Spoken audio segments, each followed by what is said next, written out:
Hello, my little Hira family. Welcome in. So, we're going to be pulling on top of what just came out for the Legacy channel. So, this is going to be like a little addition, a little addendum. I want to get 2 cards for each of these. And I'm going to put the title card back. Actually, I won't. Yeah, I will. I'll put the title card back in the deck. Since it came out, I'm gonna have to put it back. But how are y'all doing today? I hope everyone is well. I hope everyone is well rested, feeling chipper and bright. If not, I hope your day improves as it goes along. I had a very interesting dream last night. I feel like I slept, but I'm still tired. If that makes any sense. Let me sit up straight. Straighten out the channel, if you know what I mean. Open up lines of communication. Cut this. Give me 2 cards for the... Ooh, that's a whole bunch. For this Conqueror of Coins. I'll take it. And one more. Who dat? I feel like I should know who that is. Boom. Now give me 2 cards for the mystery.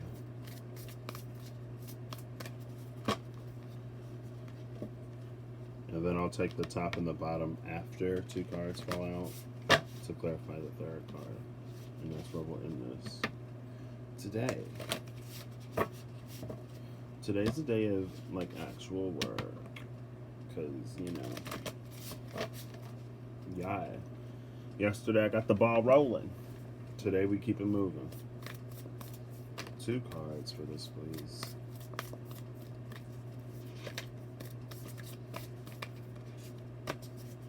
For the mystery.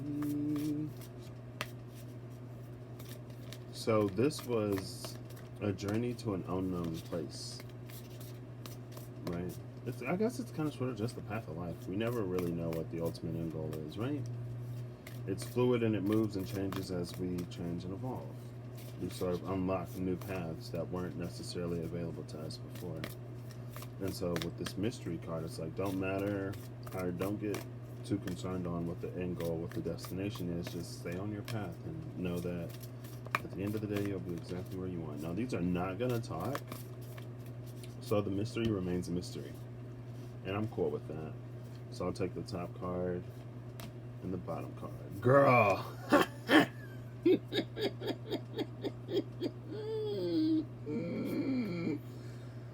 Ah, that's funny. Y'all see that? Y'all see that? Girl. One of them is in reverse, one of them is upright. We got the title cards, y'all. Okay. So clarifying the Conqueror of Coins is the 2 of Swords and the Lovers. I've seen the Lovers come out so often in the past few days. Let's see if I can get these. There we go. Kinda. So if you didn't watch the previous video, here's the Conqueror of Coins. The light is low enough that I can get these to show up.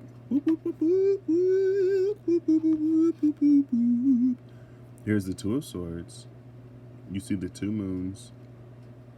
1 fully plated, 1 new. And the 2 swords. And is that a ribbon that connects them? Yeah, it looks like a ribbon to me. With a 3rd eye.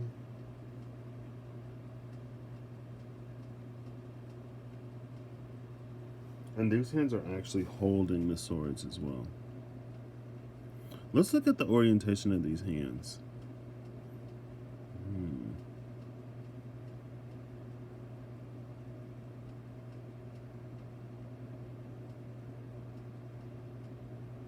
Okay. I was trying to look and see if they were the same pair of hands or a different pair of hands. But with the lovers here, it may be a different pair of hands. A different set of hands. So there's a star here. There's something that we wish. There's a decision and a choice that we wish to make. But with the Conqueror of Coins, I don't know if we necessarily feel like we are, as of now, up to par. Now, the thing about the Conqueror of Coins is that it's a very dedicated, in it for the long haul energy. And so the Conqueror of Coins knows that it's a marathon, not a sprint. And so when you're running a marathon, you kind of sort of want to conserve energy so you don't burn out halfway through the race, right?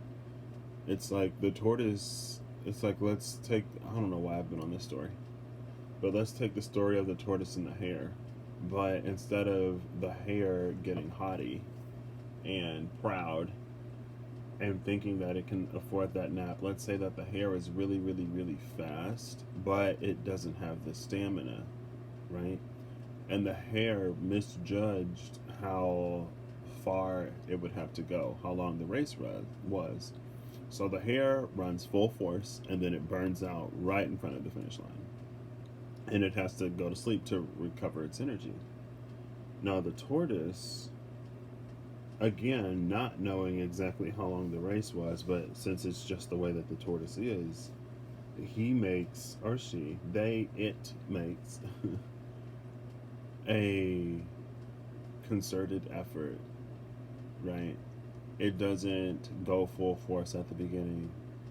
Slow and steady wins the race. It keeps up a steady pace. And so, with the lovers and with this Two of Swords, it feels like with the lovers, because both of these cards are cards of choices, right? The Two of Swords is more so about making the decision, but I mean, if you have to make a decision, there's probably a choice here. Um, but it may be blowing the choice out of proportion a little bit, right? Don't. It's good to have a destination in mind, but since the ultimate destination didn't get clarified, and it is this card, and since we have this one up here as well, I would say that maybe don't get so caught up in the far future, right? And you may say, "Oh, Hierophant, Patrick, like, why would I not get caught up in the far future if this is a lover's choice? This is something that's going to affect me that far out." And I'll be like, "Yeah, fair, true." But at the same time, there's room for growth and evolution on both parts, right? That's another thing about the energy of the lovers is it is lifelong choices, but it isn't necessarily static situations. The situations are going to be dynamic because life is dynamic. And so, you know, I don't know. It all starts somewhere. Don't look at 50 years from now or even 2 years from now. Look at today. And would your day be better if you made this choice? Now, this isn't instant gratification, but again, with this Conqueror of Coins energy, it's about the little things that we do day by day by day by day by day, moment by moment, that eventually, after we look back, we see, oh my gosh, we've come a lot further than we thought, right? And then all of a sudden, you win the race. I don't think the tortoise thought it was going to win the race. I mean, if the tortoise didn't think it would win, why would it join the race? I don't know. But I'm sure that tortoise knew that the hare was fast.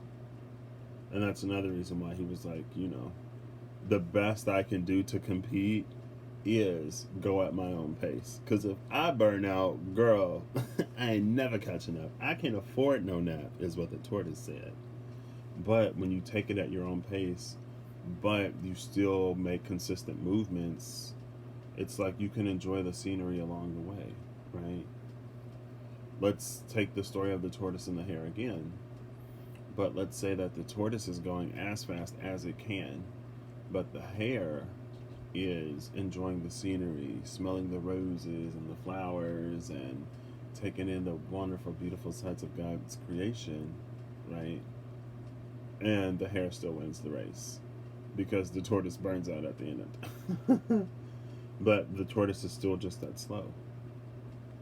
And it's like there's a reinvigorating power of nature. And I guess we do have the sovereign of coins up here, and it could be nature. There's a reinvigorating power of nature, and there's a restabilizing, regrounding, recentering power with it as well. And so don't be afraid to tap into the natural abundance and the serenity and the peace and the veridity around you. Now, up here we have the title card and the Two of Cups. The two CUPs. Two twos. The twos have low-key been coming out in this deck. Two of Cups, Two of Swords, Two of Wands. I think the only one I haven't really seen is the Two of Coins. Two of Cups. Look at all that up there. Where are the cups? Where are the cups? I see the stems for the cups. Oh, there they are. 1, 2 come together to make 3. Can y'all see them? There, yeah, you see. There's a cup and there's a cup. It's like the cups are in the shadow of this brilliant and blinding light. I love it. There's a lot of love down there. Roses in this deck symbolize love. And then we get the title card again. And then here is the Sovereign of Coins. We see them, the garlands up there. We see the crystals, the big old crystals. With this Sovereign of Coins, I'm actually getting this as full self-acceptance. Crystals can be pieces of the self in the physical body. So once we've learned to fully accept ourselves, we attract other people who fully accept us. And I think that's one of the reasons why we don't necessarily have to worry down here. Because where there is true love, it's like love always finds a way. Love conquers all. And so you don't have to worry about the ultimate, like the end all be all, the end game, anything like that, because it's a journey, right? There will be so much that you pick up and learn along the way. What's most important is that you show up as healed and as whole and as fully present as you can, right? And it may sound like a lot, but it actually isn't that much. I feel like there's so much joy on this journey. Sometimes if we feel a particularly important calling in our life, I think we sort of get wrapped up in the gravity of it and the seriousness of it and the weight of it, but we forget that life is meant to be enjoyed. And so there's still going to be enjoyment, right, on that. Like the Two of Cups is up here. So if you don't know anything else about where you'll be at the end of the day, or about the state of the world or the state of your finances, just know that there's going to be so much joy and love in it for you. And as long as you're in the vibration and frequency of joy and love, you're going to attract everything that you need, no problem. So that's where I'm going to end this today. I'm going to enjoy my last little hour until I get to work. So I will catch y'all later and have a good one. Bye.